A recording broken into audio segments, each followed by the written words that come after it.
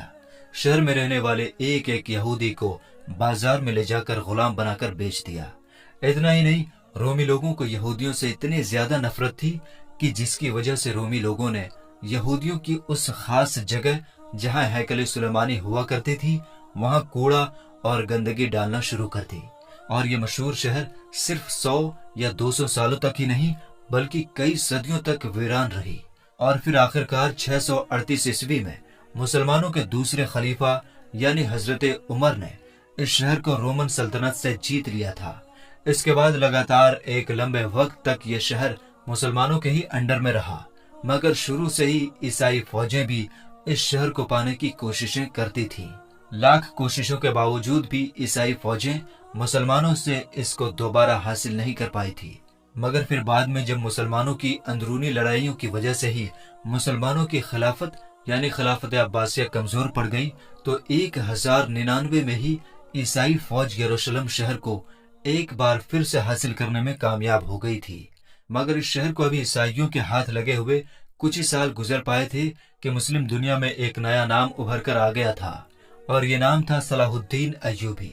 وہی صلاح الدین ایوبی جس نے بچپن سے ہی اس بات کی قسم کھا رکھی تھی کہ وہ ہر حال میں عیسائیوں سے اس شہر کو دوبارہ حاصل کر کے رہے گا۔ یہی وجہ ہے کہ صلاح الدین ایوبی نے شروع سے ہی اس شہر کو حاصل کرنے کی کوشش شروع کر دی تھی، اور آخرکار 1187 میں یعنی 100 سال پہلے ہی ایک بار پھر سے یہ شہر مسلمانوں کے انڈر آ گیا تھا، یعنی صلاح الدین ایوبی نے اس شہر کو فتح کر لیا تھا۔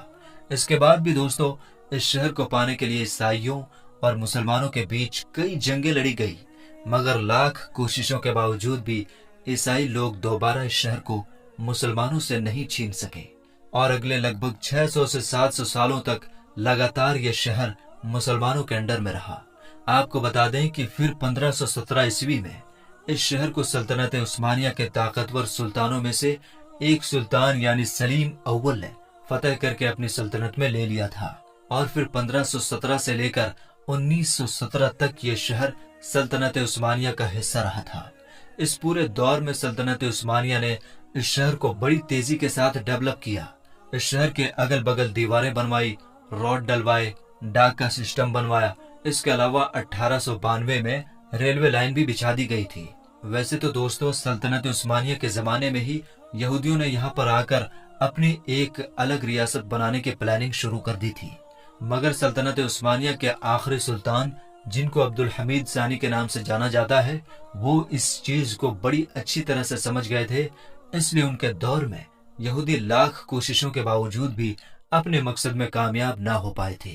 اور انہوں نے ان سبھی سازشوں کا بڑی ہوشیاری سے مقابلہ کیا تھا۔ مگر دوستو عبد الحمید ثانی کے بعد سلطنت عثمانیہ حد سے زیادہ کمزور پڑ گئی،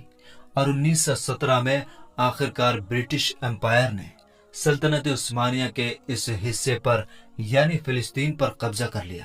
اس کے بعد لگ بھگ اگلے 3 دہائیوں تک یہ پورا علاقہ برٹش امپائر کے انڈر میں رہا، اور یہی وہ پورا دور تھا جس میں دنیا بھر کے یہودیوں کو الگ الگ علاقوں سے بلا کر فلسطین میں جمع کرنا شروع کر دیا تھا۔ سب سے پہلے 1947 میں